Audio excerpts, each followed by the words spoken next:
Blackbird episode number 7. My name is James, and today I am thrilled to be joined by a real-life agorist. Lily Forrester is well known for being the widow of a man who was murdered by, some say, the drug cartels in Mexico. Others aren't so sure. You've heard her on the Thaddeus Russell Unregistered podcast, and you might also know her from some of her business ventures, of which there have been many. I think this is a great chat. It's pretty freewheeling. I think you will be enthralled by Lily's story and inspired by some of her activities in the gray market and even in, quote unquote, legitimate white markets. So with that, here is my interview with Lily Forrester. All right, Lily, thanks for joining me today. Thanks for having me. It's good to be here. Yeah, for sure. So I first heard about you. Actually, it was after a pretty traumatic time in your life, and I'll let you kind of tell the story. But I was at an event with Thad Russell, and he kind of told us what had been going on down in Mexico, and he broke into tears. And that was the very first time I ever heard your story. And you've kind of put yourself back together, and even written a book about it. In the years that have ensued since then. So I'd love to talk about that. Why don't you kind of give just a brief introduction or a long-winded introduction, whatever, we've got an hour, just sort of about you and who you are and how kind of people have come to know you. Well, nobody knew who I was at all until about 5 years ago, which is when I moved to Mexico. I moved to Mexico illegally. I'm still here illegally. Running from cannabis crimes, it was like altogether, it was in a corrupt area and they threw the book at me, and altogether it was like, if I was to get full sentence for everything, like 20 years, just for weed, no victim to the crime. So, I grew up with a really unconventional childhood, and both of my parents were agorists, and my mom was actively on the run for about 7 years of my childhood. So when I got arrested, it was not at all far-fetched for me to be like, okay, well, we're going to Mexico. Fuck sticking around for the court date. I'm not spending another second in jail. If there's one thing that I have in common with my mom, it's that we hate jail. We hate being locked up. Sure. I think that's a human thing, though. Yeah, that's reasonable. But we came and we moved to Acapulco, and we lived in Acapulco for 3 years. And then the murder happened, and there are a lot of things that led to the murder. Can you tell us who was murdered? It was John Galton, or as you all know him as, because Lily Forrester isn't my real name anyway. It's the name that I chose when I went on the run because, well, I just figured if I was going to blog about it, I should probably at least change my name. Sure. Seems to have worked so far. But he went by John Galton, which was a play on John Galt. And yeah, he ended up getting killed in front of me, and my best friend Jason was shot, and that was a whole ordeal. But yeah, it was basically like I had to go into hiding for a long time after, and the only thing that kept me from fucking killing myself was crafting and making things, and that's basically what my book is about. That's pretty awesome. And John was your husband, right? Well, it was one of those things where, like, we never did a ceremony or anything, but you don't really get more married than going on the run to a different country together. That makes sense. So, yeah. a lot of state jurisdictions would recognize that, I think. Exactly. What was it like being raised by agorists? So when you say they were agorists, do you mean that they engaged in black and gray market activity, or do you mean they were actually philosophically like in the lineage of Konkin? They engaged in the activity. Well, the thing is, like, they were philosophically there, but like because there's no internet in their time, sure. They had no idea of the word agorism. But like when I explained it to my dad, he was just like, well, that's just how I live. And it's like, well, yeah, exactly. Like my dad's been bitching about taxes for as long as I remembered. Like, so it's, my mom's been bitching about fuck the police since I was, that was one of the first things I was probably saying, knowing my family, like I was trained to hide from cops and then know when a cop knocked at the door at 5 years old. So like, I think had they had access to the internet and stuff, they would have taken on the title of agorists, but because of the times, they were just outlaws the way they saw. I think that's way more common than people think. Like, Rothbardian libertarianism, the suit and tie libertarianism is pretty new, and you kind of have to like you have to read a lot of books and come up with a lot of different thoughts for that. Whereas with the agora and agorism, it's just more of a lifestyle. Like, you didn't need Sam Konkin to write a book on it. Well, that's the thing. Like, something I learned recently that I didn't know about Konkin was he was, before being any like philosopher, political activist, or what people see him as now, he was a scientist. He was a chemist by trade. Mm-hmm. That was what he did.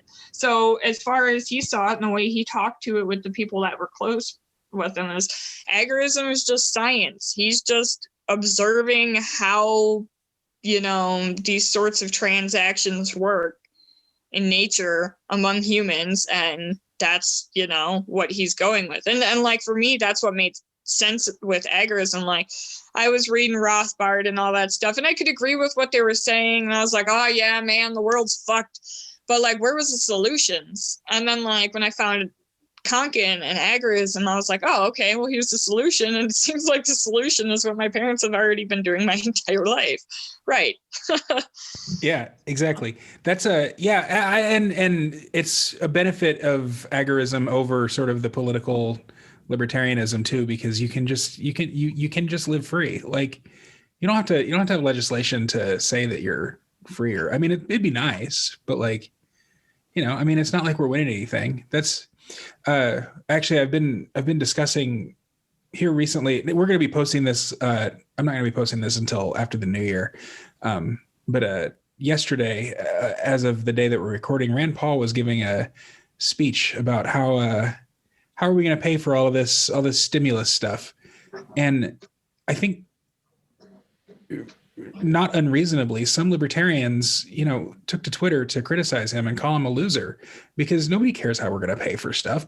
Politics just doesn't matter anymore. Like, that you're so stuck in the previous era that ended in the year 2020, probably, and maybe even long before, if that's what you're worrying about. It's all a big charade, like, looking into that, like, I've started to reconnect with some of the people that I went to high school with, and they're all statists. Like, none of them call themselves anarchists. But what I do find interesting is, like, I challenged one that I've been close with, and she's a Biden supporter. And I was like, well, what are you trying to, like, what is it that you actually want Biden to accomplish? And the things that she was asking for, like, I couldn't really, like, say that they were that bad. And I told her that, and I was like, realistically, I just, I would prefer not having to deal with taxes or any of that at all. And what she said surprised me, but I think it is kind of starting to become more popular. She's basically like, well, ideally, we would just have no government, but the majority of the people in this world are not ready for that. And that was like really surprising for me to hear come from a Biden person, but it was just like, especially with the younger generations, public opinion is changing. People like influencers online have more power than politicians do at this point. And that's been proven time and time again. It's kind of awesome. Yeah, for sure. I think that's sort of the era that we're seeing the end of, and a transition from a sort of politician-archy where the government, the politicians and bureaucrats are really, really the ones in power. It's transitioning to, I would say, more of a corporatocracy. Where do you think that leads? Where influencers and non-political actors, whether that be a TikTok star or Jeff Bezos, where are we going with them kind of in charge?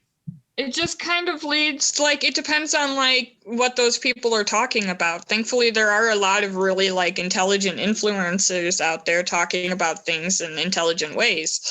So, like, I think it's just going to convince more people to opt out of the system. Like, I call myself like mini influencer, and I've already influence so many people to drop out of the system without even trying. You know, I'm not out there like, hey, you guys need to wake up and stuff, yet I'm waking people up. And it feels pretty cool to do that just by living, you know. And I think we're going to see more people just opting out. Oh, wait, I can just live, you know, like one of the chapters in my book is specifically talking about agorism, because it's, you know, trying to expose people like, hey, you like to make things, you want to make money for them, well, you probably want to keep all that money that you make for them, right? You know, you probably don't want to have to deal with regulations, right? And I think it's just like things like that are going to get us into where agorism is just commonplace. You know, the gray market and black market is already huge. Like, it won't be long before it's bigger than whatever the legitimate market is. Yeah, for sure. I think that I think the more regulated the quote unquote white market or legitimate market or whatever gets, the more not only just naturally people want to rebel against that, but it becomes necessary to do so to survive. Yeah, like one benign example is right now Etsy is banning.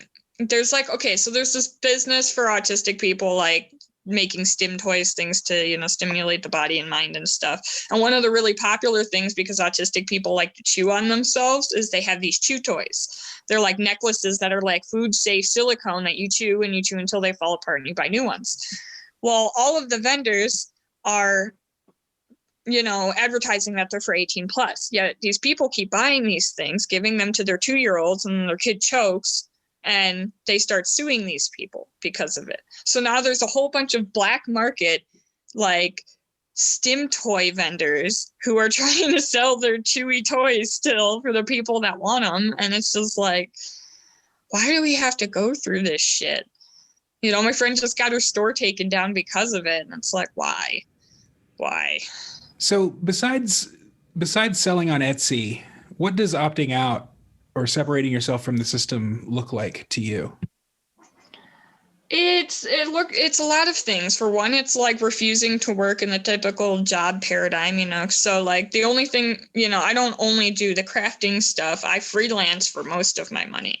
And I freelance for, you know, only organizations that I support. So if it's an organization that I'm not really that fond of or don't really have any passion for, I can't work for them, just because it's like, you know, what's the point? You know, why am I going to support something that down the line could, you know, cause problems for people or something, or just be a waste of time? You know, like, why would I do that?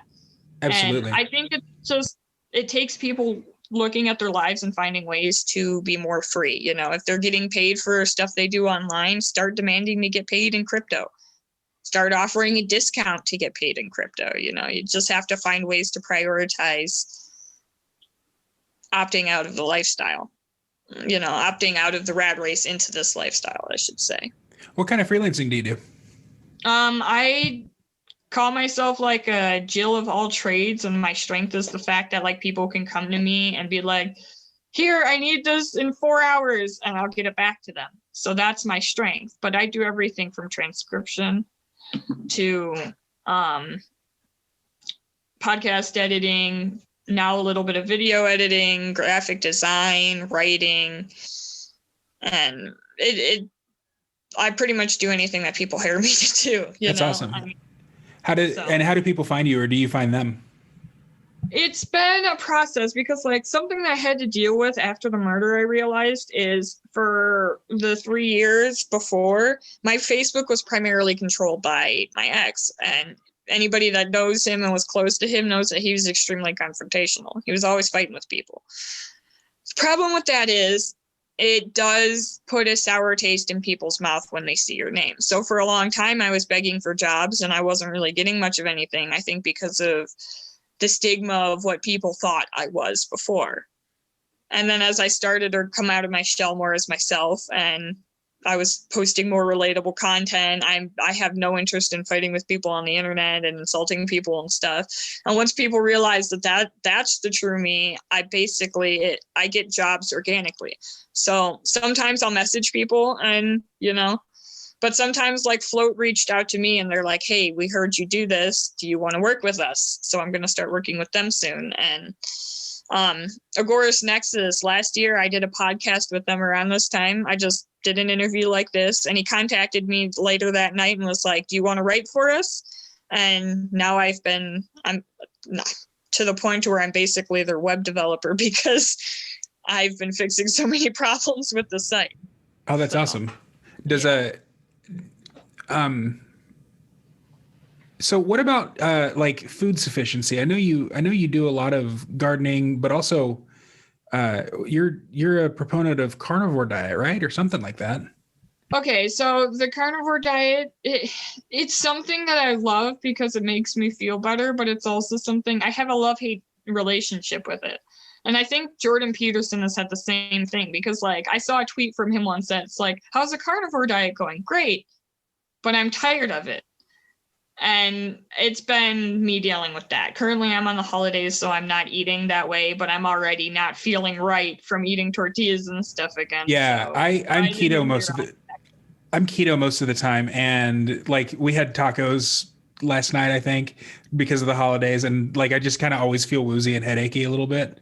Yeah, it's like it's a hangover, and it's just like, okay, I'm gonna tolerate this because it's the holidays, but damn it, this is not cool. Yeah, that's weird. I'm getting to the point where I want to see a food allergy doctor because I'm realizing that the majority of my problems are related in histamine issues, and I get lightheaded and shit when I eat the wrong thing. So it's like, I should probably stop guessing and see what specifically is triggering it if I can. Are you still living in Mexico? Yep. How is it? Is it pretty easy to find healthcare providers like that down there? Yeah, healthcare is great down here. Like I've had. And it's interesting because a lot of people say like, oh, it's great in the cities, but you don't want to be out in the country. Well, like I almost died from botulism poisoning, and it was some country ass hospital 45 minutes from my house that saved my life. So, I mean, you can get like the life-saving care that everybody needs is available, even in tiny, small town Mexico. How'd you end up with botulism? Okay, so that was I got the idea from some people to try mushroom microdosing psilocybin. So I was like, okay, I'm gonna contact the only hippie I know that probably has in Mexico. He's like, he claims to be a shaman and stuff. So I was like, hey, can you help me find some mushrooms? And he goes, hey, you can get this jar of mushrooms preserved in honey, 250 pesos. And I was like, perfect. And he's like, yeah, it's really strong too. And I was like, okay, I just want to microdose. And when I saw him, he's like telling me how much for the full dose. And I'm like, I'm not going to do a full dose. How much for a microdose? And I never did do a full dose. And if I would have, I'd be dead. Like, you know, I was just taking very tiny amounts of it and I almost died. Like I would be dead. And yeah, it was just badly preserved. And it took me a minute because like I woke up at like 4 a.m. and I just rolled over like I usually do, but the whole world started spinning and it wouldn't stop. And I got up into the bathroom and I was just like, the whole world just kept spinning and spinning and spinning. And I was like, fuck, I have to go to the hospital. And on the way to the hospital, I was sitting there in the car just like feeling like I was dying.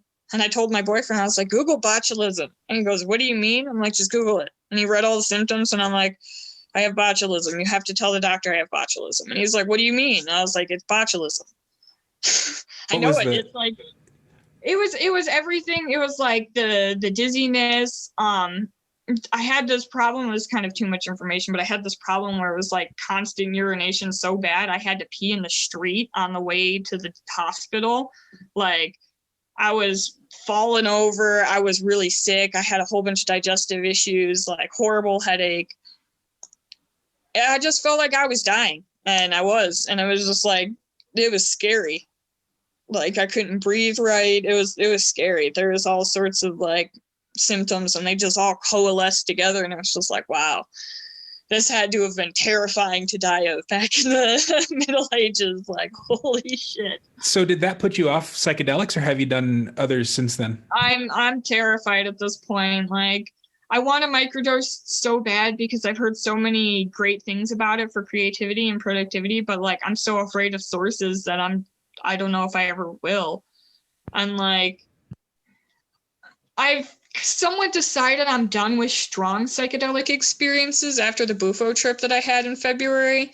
It was worth it, but like, I wasn't ready for that trip. And I remember, like, as it felt like I was soaring through space while throwing up, I was just like, I am too autistic for this. This is too much. Because, like, the problem with the full psychedelic experience is it kind of knocks you off your rocker and it overwhelms you and it overstimulates you. And for me, it can be hard to get, like, the messages in that, you know, especially if you do it more than once in a short, you know, period. Like, it just like totally wrecks me, leaves me overwhelmed, and fucks my body for a couple of days, and then I'm left to sort out my head for a couple of months afterwards. And like, it's too much.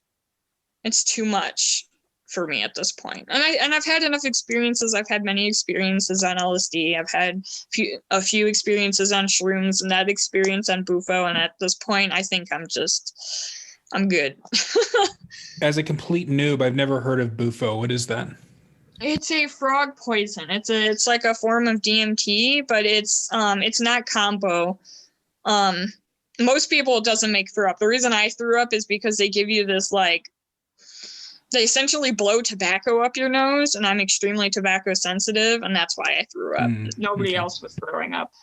But yeah, it's like ayahuasca. The way it was described to me is like ayahuasca, but in 30 minutes and happy. And that it'll fill you with love and gratitude, and that it's a great experience. And I saw like a video of Macy, who I should have remembered is experienced with the stuff, do it. And she was just laughing and smiling. And I was like, oh, okay, I'll give that a try. That sounds fun. And I was just like, at first, like, I like shot up to space, essentially started throwing up. And I was just thinking about how angry I was at life. And then I like thought of the fact, like, this is too much. This is too much for me. Like, I'm too autistic for this.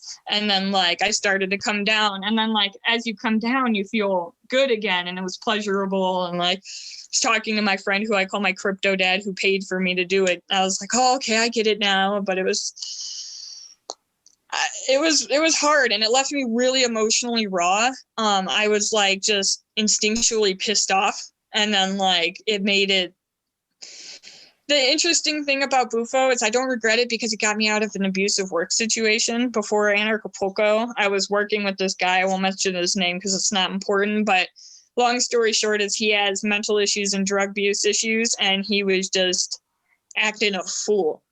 And I was tired of it, and I decided to leave the job, and I essentially rage quit the job a couple days after Bufo because he started with his manipulative, narcissistic bullshit again. And I was just like, I wasn't having it. I rage quit the job. I fled Acapulco. I went home, and the coronavirus started. And I heard Acapulco was a fucking police state during coronavirus. And where I'm living really isn't. Like, they made you wear masks into the one grocery store for like a week, and then they gave up. Like nobody here wears masks. That in and of itself makes me want to move, to be honest. So what about this abusive work situation? Was this another freelance gig, or was it like a full-time thing? Or it was one of those things where like I was desperate. Basically, I was still dealing with the stigma and not getting enough freelance work. I hadn't proved myself to enough people as a freelancer, and it was getting to the point where I just wasn't making anything. I was barely surviving. And This is somebody who had told me for like a year. He's the type of person who makes more really than he should. And he was like complaining about, well, he wanted to help me, basically. He wanted to give me a job. And we had talked about doing this job where I was going to sell a silver for him and online making a store. And we started the job. But the thing is, like, I didn't fully realize that he wasn't actually paying for me to do the job. What he was paying for was for the companionship. And he wanted me to sit there with him until 2 a.m, drinking and smoking weed and talking about nothing. When what I was doing and what he never saw was I was waking up at 7 a.m, working till about 2, and then going off and doing things, you know, and then working for a few hours in the evening. So the way he saw it is I wasn't working. because he didn't understand it, because he didn't wake up at all until, I'm pretty sure he probably is still this way, doesn't wake up until 3. So it was just a situation where I overlooked a lot of red flags about his personality that I knew about. And I went, and the situation wasn't what it was advertised, because he told me he was going to get me a place to stay in Acapulco. What he meant was I was going to stay in his spare room, which was hell. That was the worst part about it, because when you'd go to bed, he was so lonely, he'd just like open the door every couple minutes and talk to you, and then he'd apologize and close the door, and then a couple minutes later just come in and open the door and talk to you again, like about random shit. How annoying. Yeah. There was one time where like I make dabs for myself and sometimes for friends. Like I'll make them some, like they buy the stuff and I make it for them, not for money, just to help out friends. And I did that for him. I made him some dabs. He woke me up at 3 a.m. When I left, he was playing with the dabs because they were pretty. So he was like treating them like Play-Doh. I'm like, okay, I'll let him have fun. I go to bed. I wake up at 2 a.m. to him screaming and crying. Not necessarily mad at me, but mad at himself because he had somehow lost his dabs in the 3 hours since I went to bed and was losing it. I searched the house for like an hour. I couldn't find them. Next morning, my boyfriend finds them, no joke, in a case of beer in the fridge. Poor guy. And I was just like, okay, what? Yeah, it was just like stupid shit like that. And then it became like, part of it was like, there was no clear expectations or deadlines, but he was acting like it wasn't getting done fast enough. There was also, and he was also at several points impeding the process just by like not getting me things that I needed to do the job and stuff like that. So it was like a whole bunch of shit coalescing together. And then by the end of it, I was just fed up. It was like, look, man, I'm not just here to hang out with you. I'm just here to work. Like, and I left, and he tried to get me to come back to finish the job repeatedly. And I decided that no money was worth dealing with that. You know, I was trying to get things done. Like, yes, I could have stayed and milked him for more money and shit, but I'm not that type of person. As soon as I realized he wasn't actually paying me to work, I was not interested. Well, and that also helped you launch your freelancing stuff. It opened me up for so many different things where it's just like, I'm so glad that I went through that experience. But like, yeah, it also taught me that I think I'm ready to settle down as far as the psychedelics and things are concerned. So as someone on the spectrum, have you noticed other like very strong reactions to substances, or has it really only just been that one time? Or well, I've noticed it every time I've done psychedelics, and I just thought that was part of it. It's supposed to be overwhelming, but like I started to notice like tripping with other people that, you know, like when I trip on pretty much any amount of like LSD, MDMA specifically, as soon as the drug kicks in, I can't even sit up. It's that overwhelming physically. I just lay on the floor. And like there was one trip in Oregon where we were physically active for a good part of it. And like, I just remember struggling so much and everybody else was just going with it. And I remember like, okay. But I didn't quite think about it. But it's the last year and I didn't think about it really until I was on Bufo. And then I was on Bufo and I just kept thinking, I'm too autistic for this. Like, this is too much. Like, I can't process all that's coming in. Like, and then I realized that was part of what made those experiences so tough for me, you know, was how hard they are on the body, you know, like I would end every acid trip with a fucking migraine from thinking too hard. Migraine so bad I couldn't sleep. So it was like all of those experiences would leave me in that state of mind and state of body. And I was just like, I couldn't understand. I just thought that's how it was. But then I like saw other people faring better. And I was like, oh, okay. I'm just sensitive to these things. Right. That's fascinating and awful. And also just kind of a warning, I think, for everyone. Like I've never done psychedelics and I'm super interested in it. But you know, it seems like it's almost hit or miss, whether you're going to have a good or a bad experience. And well, the thing with The thing with psychedelics is you kind of have to surrender to the experience. And if you're not somebody that's okay with surrendering to something you I'm don't not real know good what's at that. going to happen, it's terrifying. But it is like, for me, it was useful in that because like I needed it in some regards. I don't think I'd be out of my shell in the ways that I am had I not had my experiences with it. The one thing I will say is if you ever do it, make sure if you do LSD and MDMA specifically, those two, make sure you buy drug tests beforehand to make sure that they are what you're buying. All of my experiences, I've done that and I'm happy for it, except for one experience. There's only one experience where I took drugs and I didn't test them beforehand, and it was with MDMA in Mexico, and I'm pretty sure it was primarily meth. I've never done meth, but I'm pretty sure it was based off of the effects.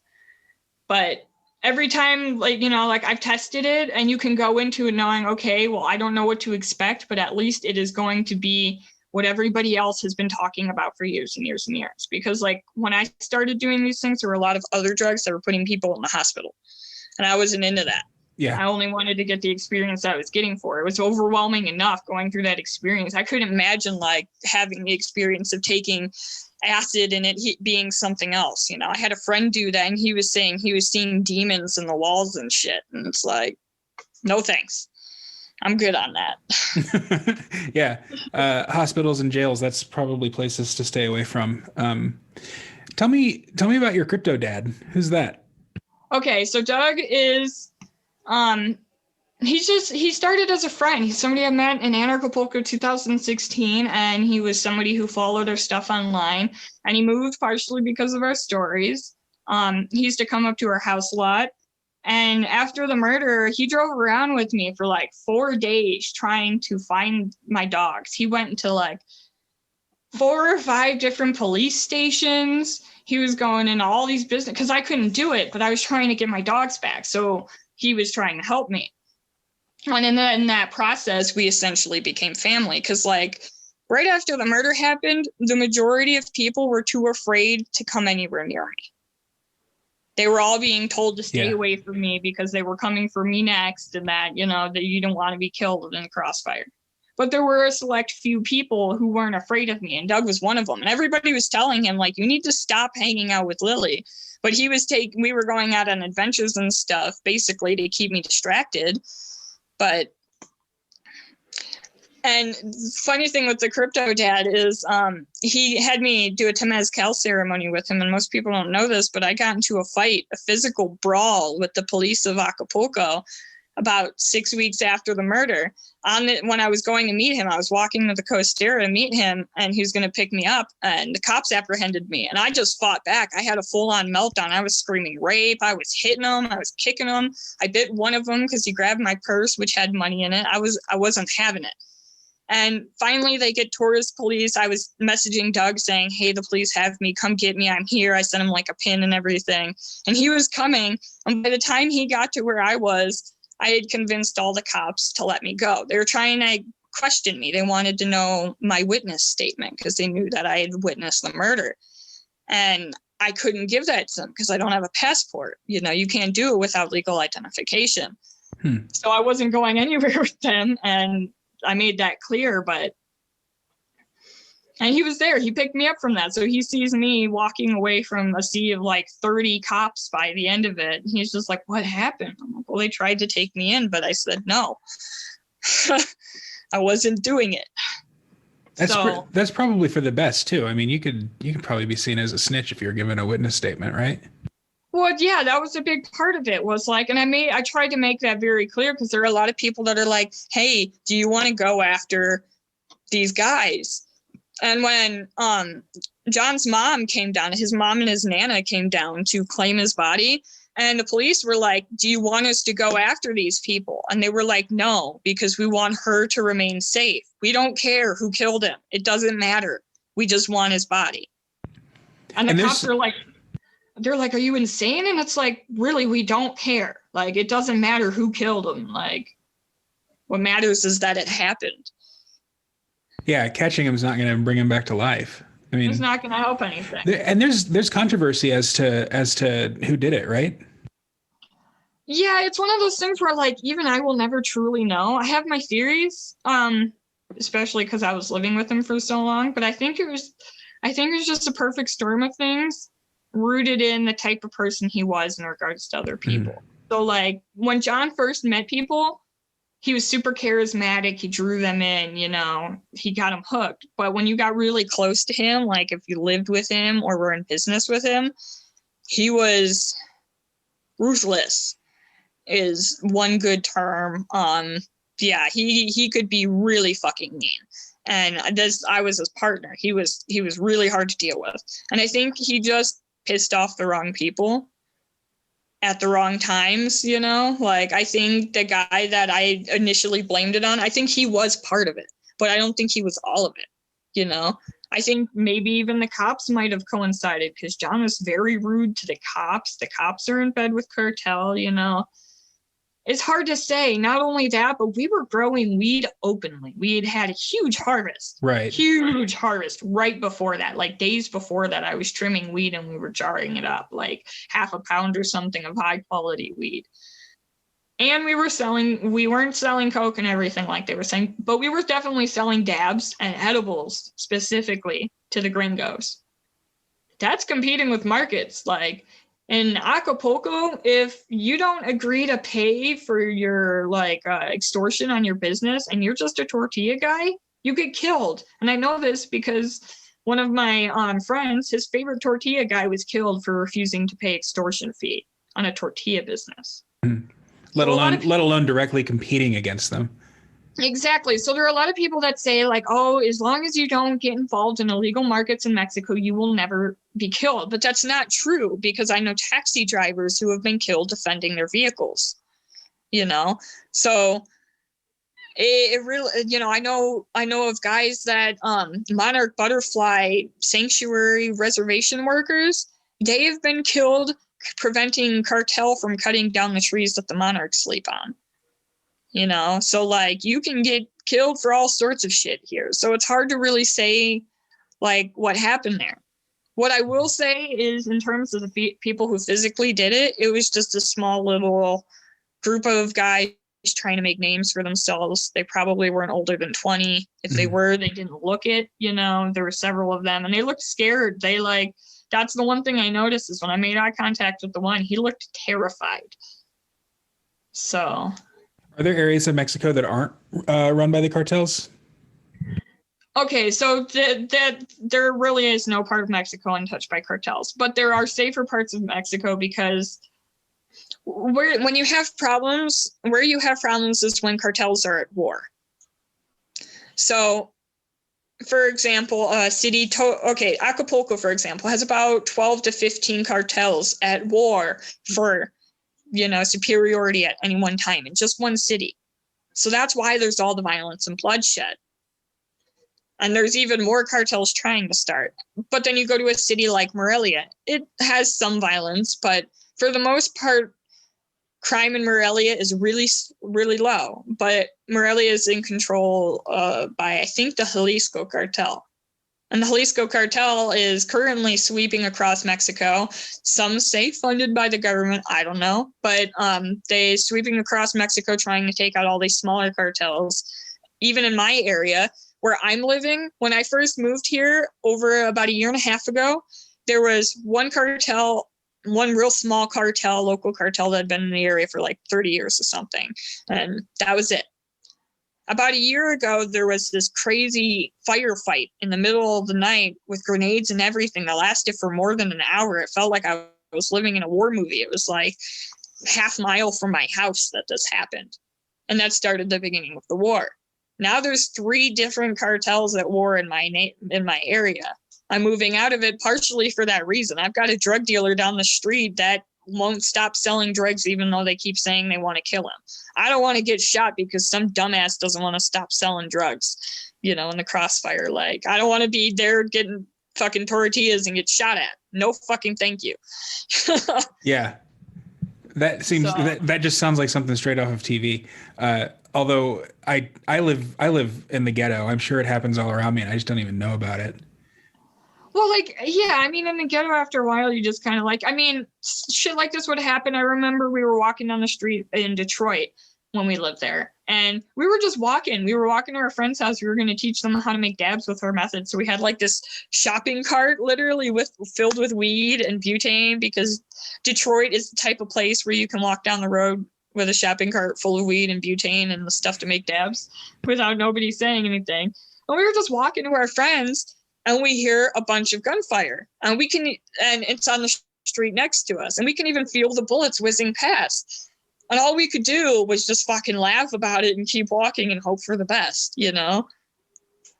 That's just life for some people. And for a lot of Mexico, like, yeah, you know, if an area has any value whatsoever, being avocados or lumber or guayabas or whatever, like, there's always somebody trying to extort it. That's something I've realized, is unless you can make your money quietly in Mexico, you're getting extorted. Mm. It doesn't matter who you are. And I've had so many people tell me to start a official restaurant. I won't do it because I don't want to deal with the extortion. I know I could do a restaurant, and I know I could do really fucking well at it, being in Mexico and knowing what I know with food, but I'm not interested in dealing with it. Yeah, let's switch gears from the violence to your restaurant stuff, because that's super fascinating to me as someone who loves to cook. How are you making money as sort of a freelance chef almost? Okay, so that was more in Acapulco than it was here, but there's two ways. The thing with Mexico is, like, there's nothing saying that you can't have a restaurant in your house. So that's what I did in Acapulco. The reason we had that house on top of the mountain, we couldn't afford that house most of the time. The reason we had it was because we were doing the business out of it. And people would come up just to see the view and have the food. There's also very few regulations. There's also the fact that you can set up on the sidewalk anywhere and sell food and nobody will give you shit. I know because I've done it.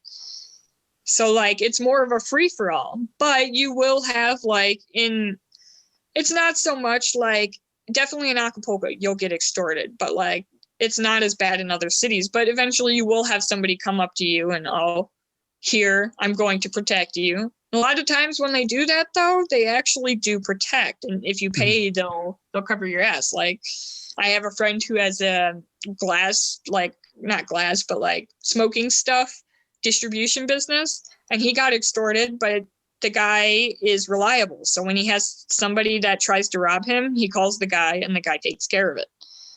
So that's kind of the interesting things, like in the right areas and in the right situations, these things are like private security more than anything. Yeah. They do protect their investments. So you said there was two ways. So this restaurant you were running out of your house, was it just open to the public or was it like invite only? It could be open to the public, but like it was hard to advertise. And I was basically trying to make more money off of Americans than I would feeding Mexicans. So it was basically like an experience. So I would post various places, hey, I'm cooking this, and it'll be at this time. It will cost a minimum donation of this much money per plate. You can pay more if you want.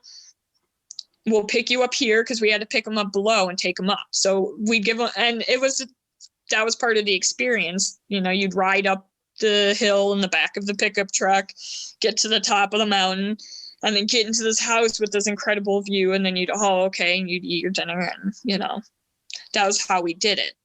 And then the other way is doing it on the street. Like you can buy a locale and stuff like that, but like the cheaper ways to do it are out of your house or on the street. And there are all different ways to do it. Like I have friends in La Paz that have a taco truck, and they do that, and they do well at it, you know? So there's not really much regulations for that kind of stuff here. Mm-hmm. At most, like maybe you'll park in front of the wrong business and they'll be like, hey, you're going to have to pay me this much if you want to park here every day. And it's generally not much. So it's a lot more privately done.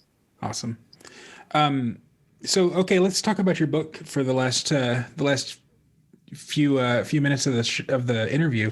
First of all, what's the name of your book? It's kind of long, but it's Stitching My Life Back Together.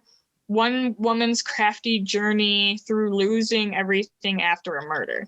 I wanted to like make sure the murder thing was in there because I mean, it's a big part of it. And well, I have to sell books somehow. But the idea came to me because like I've been making things since the murder happened to keep myself sane. And I've also been recording like what I've been making and how to make it. But I just never got around to, I intended to put these out as like individual patterns. So like $3 a pattern or something like that. Because a lot of people do that. And then it got to the point where I realized I had about 25 patterns that I hadn't released.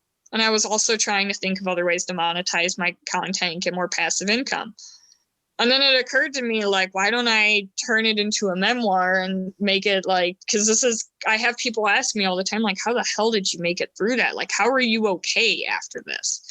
And really, like, the only thing I can say is, like, when I felt like losing it, I picked up my crochet hook and my yarn and I just crocheted. It didn't matter what I was making as long as I was doing something with myself. And I found a lot of peace in it. And then, like, part of the cool thing about the book was in the process of writing the book, I started my craft business. So like that gave me even more, I replaced some of the patterns with better patterns because I was just making things for customers that were awesome. Mm-hmm. And so the book is not only like me getting over things, but it also like you can kind of follow the story of me starting the business and how one would even go about starting a craft business, especially when most of your customers are not in the country that you are in. Because like Mexicans are not, well, technically one of my first bigger customers was a Mexican, but he's a Mexican American and lives in the United States. So like the majority of Mexicans can't afford what I would be charging. And I don't charge more than what people on Etsy charge for their stuff, but like only Americans will pay that. But it's been cool to like show my process and how I got from just somebody who likes to make things here and there to now I have like a list of orders that I'm working through essentially at every time. And as soon as I cross a couple of orders off, I get 3 more. And it's a cool place to be in. So my hope is that it will inspire people to, even if they don't start crocheting or painting or whatever, to start doing whatever it is that they're passionate about and finding ways to make money off of it. So how's it laid out? I find these, it's sort of a trend in the cookbook industry anyway, where it's there's anecdote recipe. Is that kind of how this is laid out too, where it's anecdote pattern or? Exactly. It's got like the beginning of it's an introduction, what to expect, and then it goes into like essentially a crash course on how to crochet with step-by-step photos. And then it's here's how I came up with this pattern, here's what I was going through. Here's why this is important. Like one of the patterns in it is stitch my sorrows away Afghan, because I made a king size Afghan since the murder happened. And it was one of those things where like, I was very aware because like there were times where I was sitting there not even able to see because I was crying, crocheting through that thing. So I was just very aware of, when you look at an Afghan, you're just like, oh yeah, it's a lot of stitches, but you don't understand, what went through it. So that's part of why I did it. And also like for the Afghan specifically, there's like 2 or 3 pages of nothing but photos I took through the process. So you get the whole scope of like, this was really like a year of my life here, and it's interesting to talk about how I improvise on these things too, and like stuff like that. Like, so yeah, it's kind of like that. And some people like, they say they hate that stuff, but I don't know. I love when I go and I see recipes and there's a story before it and then you get the recipe. Like, I think that stuff is great. It helps you feel more connected to what you're making. It helps you actually want to make it. If somebody's like, man, this is my grandma's recipe and here's this great story, it makes you want to make it more. Me anyway. It's really powerful. It seems like crafting can be even more like a spiritual experience than just a way to make money for you. Well, that's what it is for me. It's taught me patience. It's taught me more attention to detail, because before I was the type of person to rush through a project just to get it done, not about how well it was done. But with crochet, I was able to hyperfixate on it in a way to where I started to notice mistakes. Like a perfect example is this porg hat that I'm making for my friend. I've done this porg hat 3 different times because it wasn't fitting right, but it's going to fit right now, finally, because I put in that extra work. But like, I didn't have that attention to detail before I started crafting. And it also helps me follow through on things, because especially when you're in the middle of a king-sized Afghan, it feels like it's never going to end. And like, a lot of people refer to that like that's what giving birth is like. It feels like it's never going to end. But like, until it does, and then you're left with this beautiful thing. And that's exactly what it's like. So like, as somebody who's both autistic and has ADHD, it has helped me learn the follow through that I need to follow through in other areas of my life. Also, it's taught me the valuable lesson that I didn't understand was like, when learning new things, I would get to a point where I'd get stumped, and then I would give up, and then I give myself shit for moving on to something different. Crochet taught me that sometimes you need to just walk away from a project for 3 to 5 days and come back to it, and you'll be able to do it again. So it helped me understand how my brain works better more. And yeah, I think it was more profound in a lot of ways than any of the psychedelic experiences I've had, because I got more out of it with way less damage to the body and to the psyche temporarily. Because like, yeah, and a good LSD trip will scramble you for about a week. In a good way, like you're not like distressed, but you all like I was very, very aware every time, like, man, this is definitely weakening me before it makes me stronger. What are there any other sort of spiritual practices that you're into? Recently, I have gotten into, well, like the one thing that I really got out of the Bufo that I didn't mention earlier is it made me really question my whole like narrative of this is all there is, because I was you know, like that there's nothing significant. And also that combined with, I have a really close friend named Nova Ohm, and she's a human design consultant. And human design, it kind of sounds really gimmicky, but she did a free reading for me, and she's done a couple of other little things for me ever since. And everything she has told me has been so spot on about myself. It's put me in tears a few times. And it's not like vague, this is true about everybody type stuff. No, like for example, one aspect of human design is it tells you your life path. It tells you your profile. Well, my life profile is my first 30 years of my life are extreme experimentation. I make a lot of mistakes, but I learn a lot, which is true. 30 to 50, I move into a hermit phase of production and reflection, which is pretty much what I've already been doing. And then from 50 on, I reemerge to the world as in crone phase as a role model. This is what I was already starting to feel my life going towards, but this is already apparently written out in the stars. And there's a whole bunch of other little things that it's just too accurate and too specific. And like, I've managed to improve my life by like, one thing is like, supposedly I have what's called an open G center. And like, that means that I'm incredibly influenced by my environment around me. So if I'm surrounded by toxic people, I become toxic. If I'm surrounded by, you know, artistic, creative, productive people, that's what I am. It's also in my environment itself. Like if I'm in an ugly, sterile environment that has no personality, I'm not going to be very creative. But here in my little workshop where I have like, you know, my tarot cards and my little Zen garden and my cactus and all of that stuff like that, you know, really influences my mind and puts me in a state of mind that I, you know, need to be in to be able to do things like write that book in 3 months. So I have been doing more delving into it. I've been doing Celtic pagan traditions. I'm celebrating Yule for the first time this year. And yeah, it's really only improved my life. Like I come from it from a more practical standpoint. Like the witchcraft and stuff I do is for therapeutic purposes. It's crafty goal setting, you know. I make witch spell bottles, and yeah, like, you know, maybe there's some magic to them, but at the very least, it's helping me really think about what I want in my life and how to get it and what I need to get it. And that's what the value of those things are. So I'm delving in basically after 27 years of being a hardcore skeptic. Now I'm kind of like, okay, maybe there's something to spiritualism. Yeah, that seems to be a trend right now. Just among like libertarians in general, I suppose, and especially agorists. Like I interviewed Vin Armani recently, and he thinks that we have entered a new age of magic. And I think so too. I don't really know how to define magic. What would you say magic is? Oh, that's easy for me. Magic is just,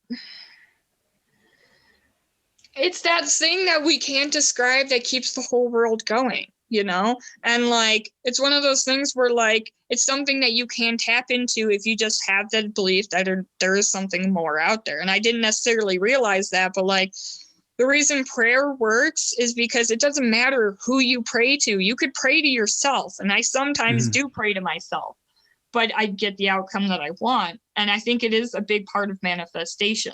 You know, like you do tap into that thing. And if you're willing to open your eyes and look at it, you do kind of start to get shit back from the universe, you know? And I think the more that I started to close myself off to these sorts of things, kind of the mentally sicker that I got. So magic is just that thing that we can't describe, that all these religions keep trying to personify. It's that thing that's out there that keeps the trees growing even when we're trying to kill each other, you know, like, because that's one thing that like, that was the closest I had to a religion before psychedelics was, you know, my mom had died and I was like, man, my whole world is fucked up right now and it feels like it's ending. But if you look outside, the trees are still growing, life's still going on. So there must be something, you know, even if we don't understand what it is. So I've just chosen to try to have like respect for that which I don't understand. You know, now I'm paying attention to things like right before Halloween, I saw a black feather in my path. It's basically an omen. Then a whole bunch of weird shit started to happen. At this point, I'm not convinced that we are just done when we die. Like me and a lot of other people who didn't necessarily believe in this shit before kind of think that John was, you know, haunting us. You know, I kind of think my mom's still around. My mom had died 10 years ago, but I kind of, you know, it's one of those things where if you pay attention, there's something more. And psychedelics help with that because I was really too analytical and too logical to really understand it. And like the doses of psychedelics I had done before still kept me in that mind state because I was like, okay, oh, I've done psychedelics and I'm still not spiritual. But I had never done a God dose of psychedelics. I've never done more. Well, like, okay, so like a normal dose of acid, for example, like a strong dose of acid is like a 300 micro, whatever, something on a thing. That's a fucking strong dose of acid. A God dose is 10 of those. Oh, gosh. So, and it does really do something to you. And I was essentially on a God dose of DMT that day I did the Bufo. And that's where all of like, that was the first drug I've ever done to where reality slipped away. And what I was seeing and feeling and experiencing was not on earth. It didn't feel like it anyway. And that was like, oh, wow. Okay. So maybe it's not what I expected, you know?